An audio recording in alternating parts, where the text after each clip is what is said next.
What's going on, YouTube? It's your boy, Seth the Line Surgeon, and today is gonna be a straight old school tipsy talk. No clips, no nothing, and we're gonna be talking about a subject that people constantly ask me about, which is customers. How do I get new customers? How do I find customers? And I'm gonna tell a lot of good stories a lot of good stories about my customers that you're gonna want to be stay tuned for. So you already know what time it is.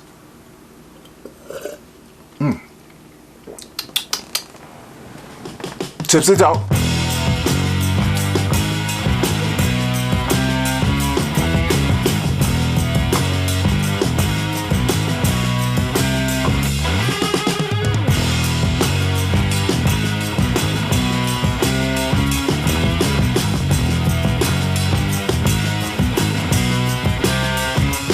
Alright, people, like I said, this is old school. This is how we're gonna do it. I literally made a list in my phone. I've been going around for the last like 2 weeks making a list of different customer topics I want to talk about.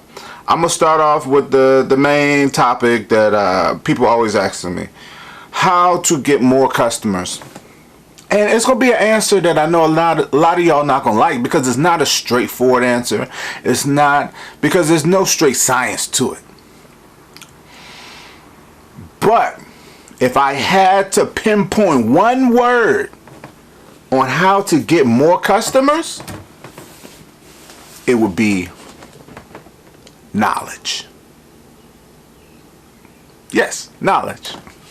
And I know you're like, what?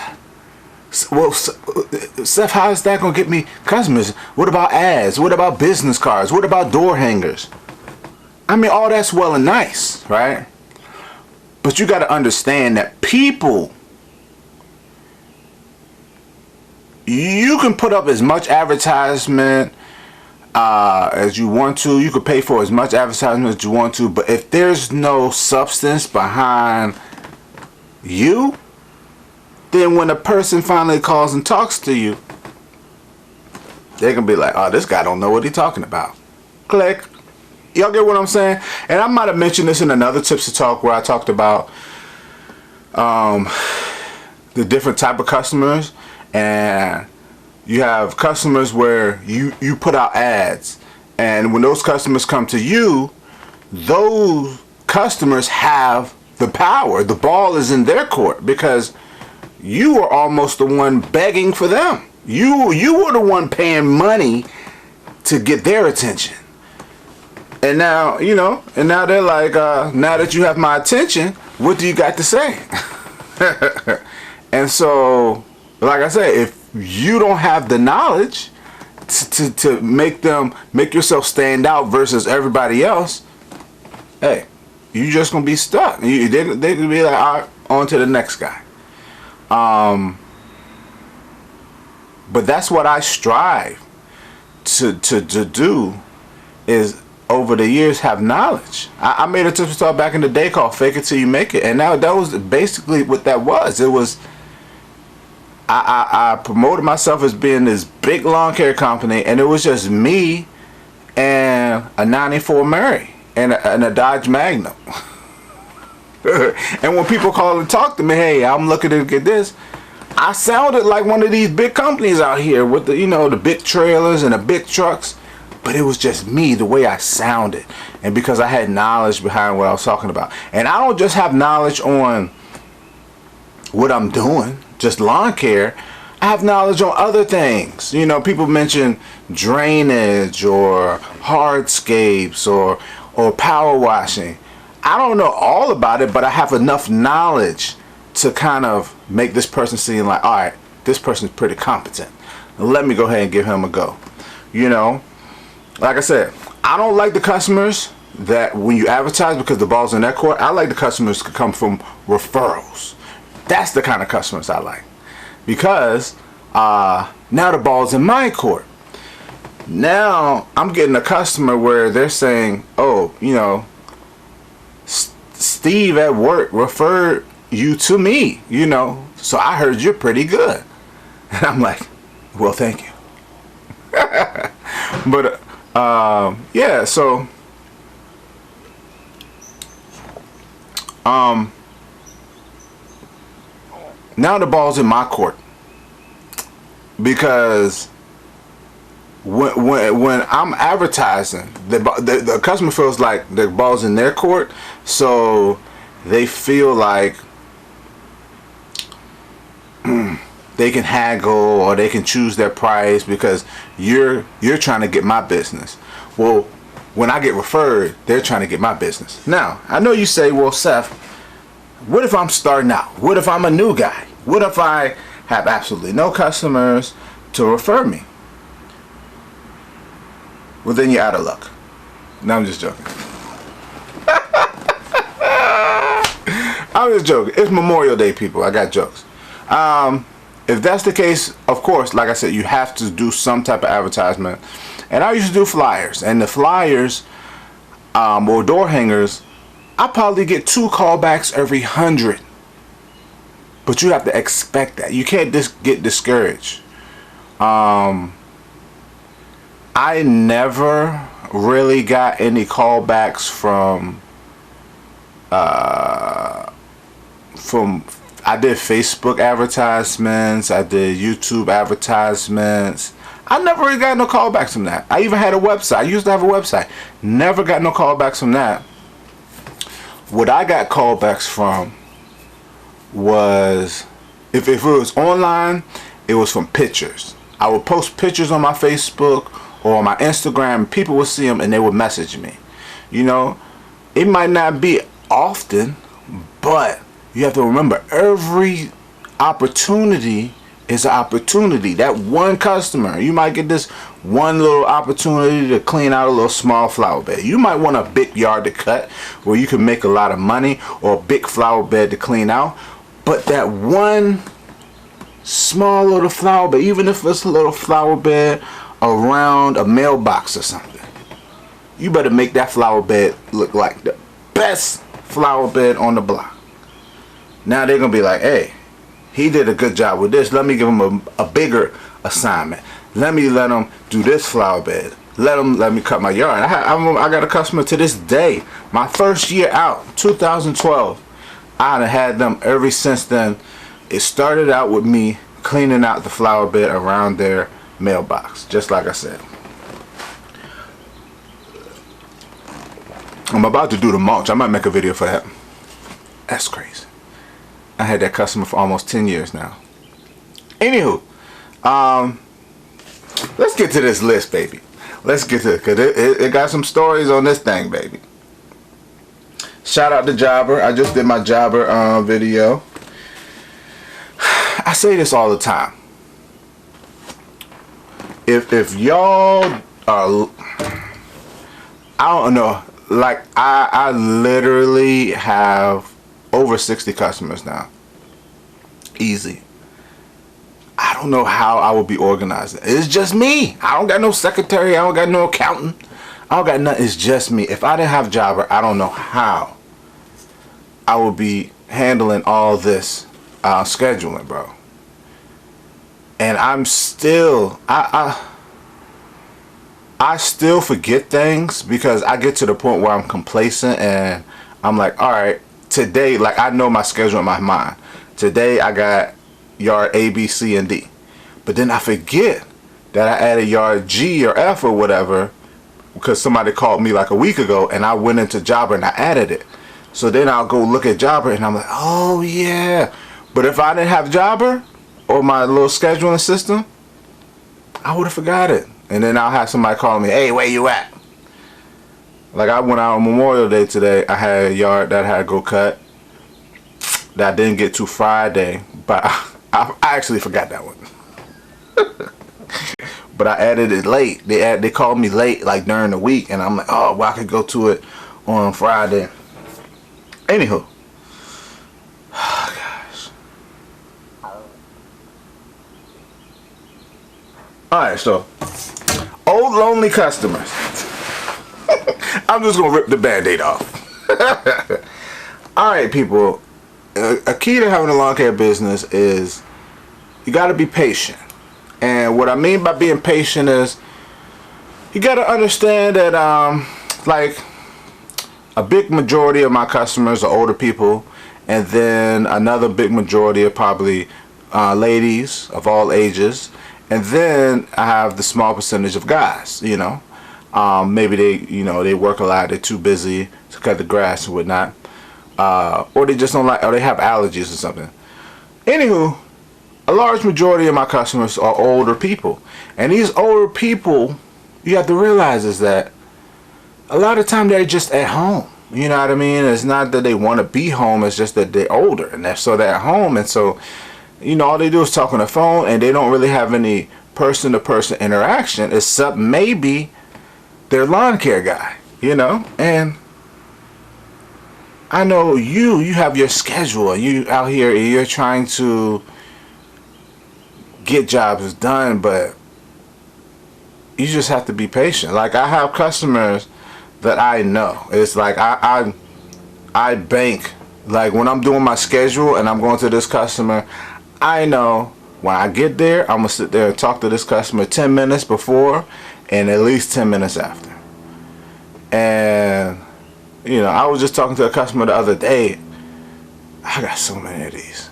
I was talking to a customer the other day, and you know, they were telling me about something they're building on their house, and I'm like, but this doesn't even have anything to do with lawn care. Why are we talking about this? But they just wanted to talk.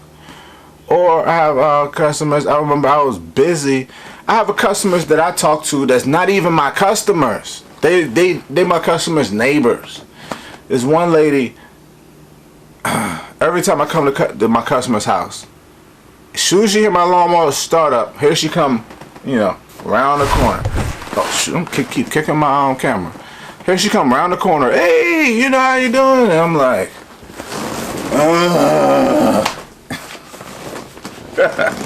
you know. I even told her one time, I'm like, she's like, oh yeah.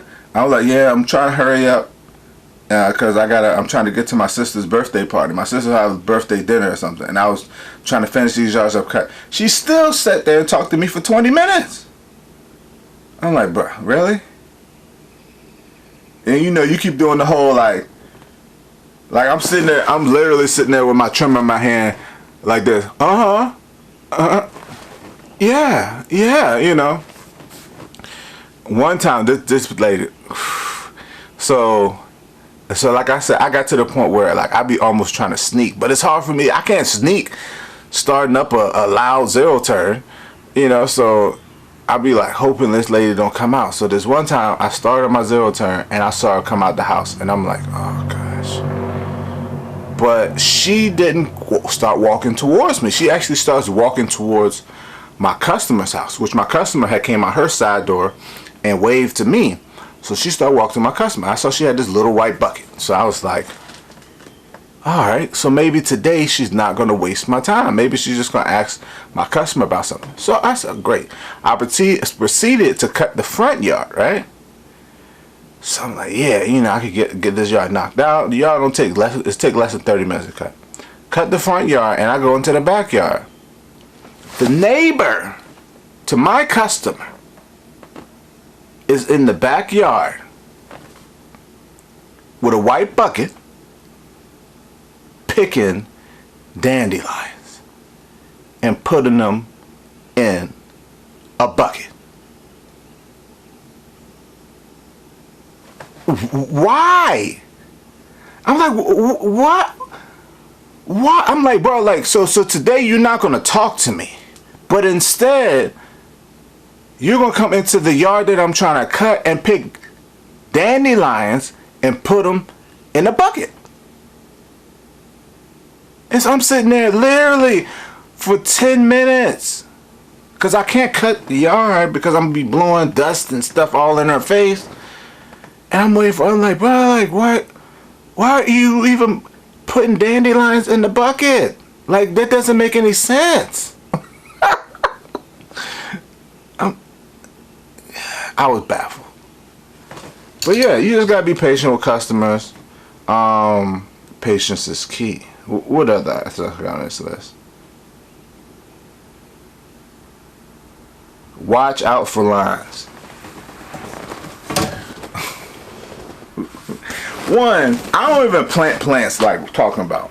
Only time I really come into this issue is like maybe when I'm tilling, because you know I do a lot of tilling. But the other day I had a customer that wanted me to plant some plants, and I only planted it, you know, special requests, you know. I didn't buy the plants or nothing. I just dug the holes, planted for them. But they like, watch out for lines. And I'm like, but if you wanted me to watch out for lines, you should have called Miss Utilities. You know what I mean? I don't got no X-ray dirt vision. Like, how am I supposed to watch out for lines and it's underground? You know, because they had some kind of light post that went from their house to the thing. And I'm like, well, where's the line at? I don't know, but watch out for it. How? How's, you know, how I'm supposed to watch out for the line? And so the same thing is when I'm tilling. It's like, tilling is way more harder than digging. When I was kind of digging, I was kind of poking at the ground.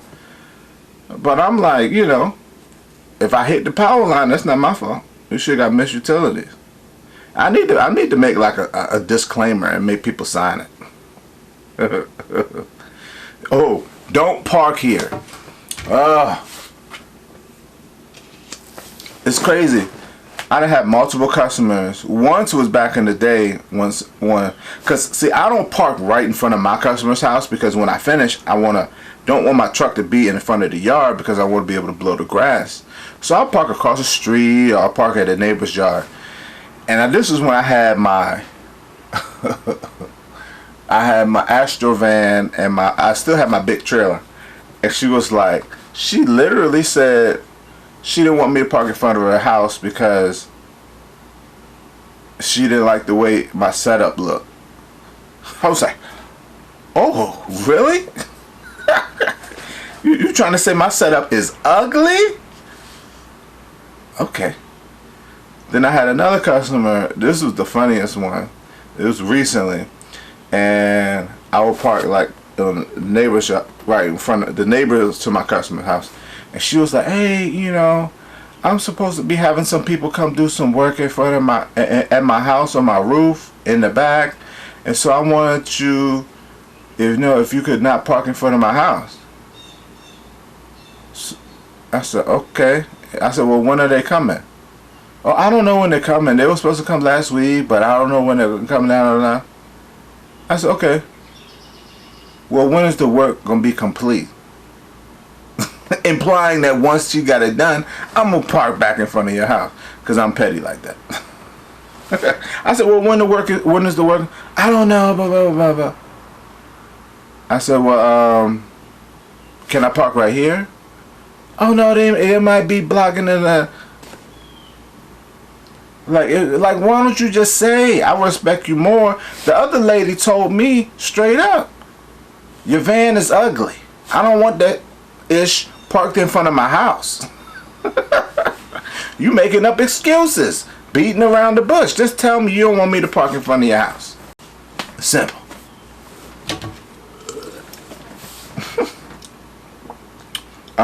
What else we got? Hustle customers. Ooh. Earlier in the day, I got hustled by a couple customers. I had this one guy. I was cutting the house. I've been cutting it for few years now. And he called me over. He was like, "How much do you charge to hedge these bushes?" He sat there and pointed to it. Mind you, he had about 8 bushes in front of his house. And no, he had about 1, 2, 3, 4, 5, 6. He had about 8, 9 bushes. And then he had these 2 big trees. So he came up, "How much do you charge to hedge these bushes right here?" He pointed to 5 of the bushes. And I said, "At this price." "And what about these 2 big trees here?" I said, "That'll be this price." I think it was like $50 a piece. "Alright, cool. Can you do that?" I said, "Yeah." So I hedged it. Once I hedged it, he called me back. Hey, you didn't finish hedging the bushes. I'm like, what bushes? Oh, the other bushes on the front of the house. I said, well, no, you just asked me for a quote for this. And so we went back and forth. I came back and hedged the bushes just to be nice. But basically, he was kind of trying to hustle me, which I guess he technically did. But my thing was, I didn't want to get no bad reviews or whatever. I chalked it up to being my misunderstanding. But he definitely didn't tell me to do that. So always confirm and double confirm with customers to make sure that you know, you're doing exactly what they asking you to do. Late payments. Late payments at the beginning, before this pre-jobber, I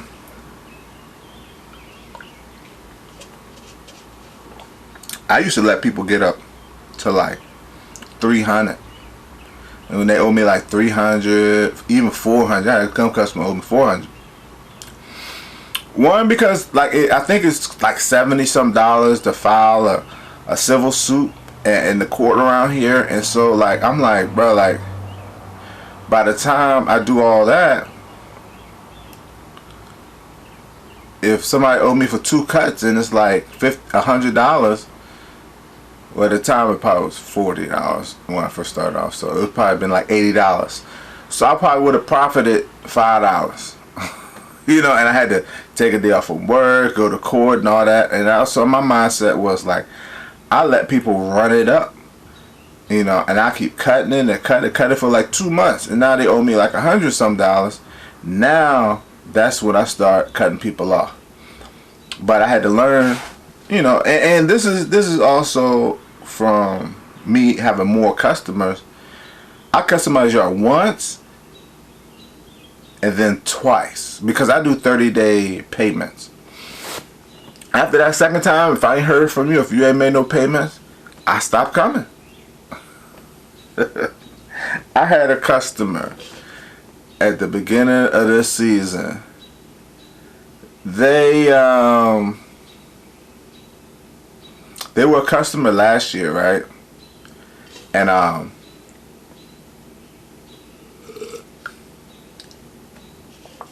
assumed that they were going to be a customer this year, which I assumed correct. They wanted to be a customer, but the thing was, see, like most of my customers, I send out the payments through Jobber, and I let the customer do the payments. This particular customer wanted me to keep a card on file and charge it on a particular day. So I assumed they wanted to keep that same setup. So I went out and cut the yard for the first time for the season. Then I went to charge the card and it didn't work. It came back. I guess it declined. I don't know what kind of error I got. So I called him. I left a message probably like twice. And I said, hey, you know, card, told them what happened to the card, didn't go through, blah, blah, blah, trying to see what happened. They never responded. 2 weeks went by, time for the next cut, and I skipped them. So 3 weeks go by. Now they grass getting tall. They called me and said, hey, you know, what's going on? The grass getting... No. First they say, hey, you know,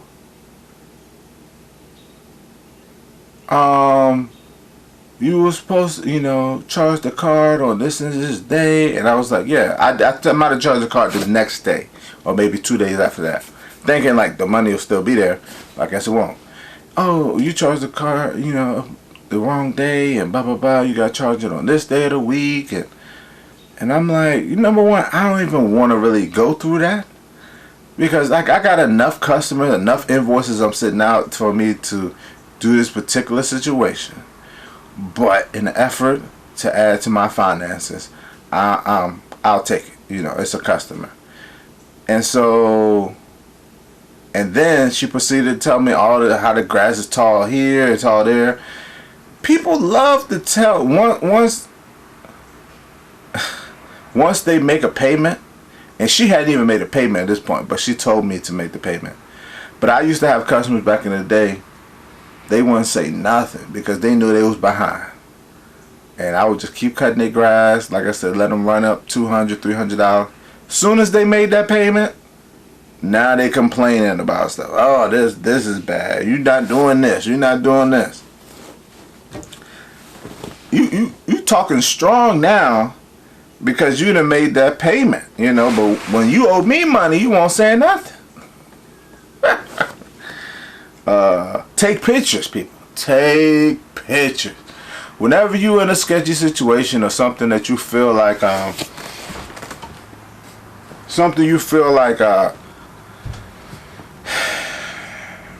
remember one situation where I was doing a leaf cleanup, right? And I was so happy I did this. This particular person told me to come do the leaf cleanup, but it was in the middle of the leaf falling season. Like you know, leaves were still on the tree. And they wanted me to clean the yard up. And I knew as soon as I cleaned the yard up, probably a day or two, the yard would be covered in leaves again. And I told them that. I said, hey, when I clean up, the leaves gonna fall. He said, yeah, I just want it cleaned up for like Thanksgiving or something. They said. I said, okay. So I cleaned it up, sent them an invoice for $200. And I had coincidentally made like an Instagram video that day.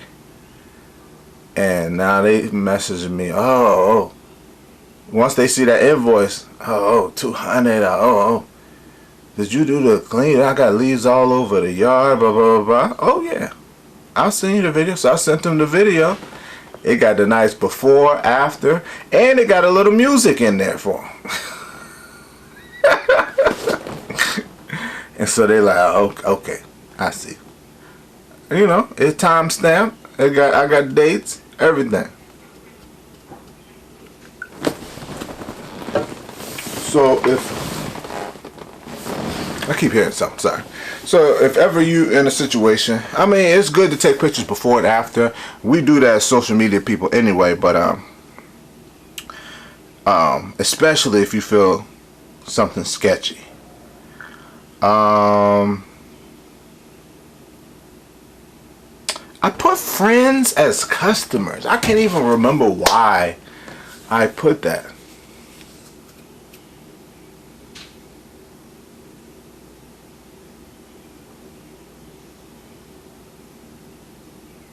I don't know, but I'm gonna go back to the beginning. I got a few minutes left. I was trying to make this less than 30 minutes. No, it's a long one. But make sure you build rapport. I know my customers' neighbors, and I don't even cut for them, but all that, knowing those people can lead you into being future customers with them. I have customers where I did work for their neighbors, maybe did this and that, and then they ended up being my full-time customers. And then I planted seeds with customers, and where I might have did something here small or something, and they like I had that customer where I used to trim her sidewalk. She was older, she was out there cutting her grass, and when I trimmed my yard that was across the street from her, I would go trim her sidewalk. And yeah, so now I've been cutting her for like 5 years. Anywho, I'm about to run out. I'm about to hit 29 minutes, so I'm gonna end it here. Hope this helped you get some experience about customers. Thanks for watching. Comment, subscribe. Stay tuned. Yes, sir.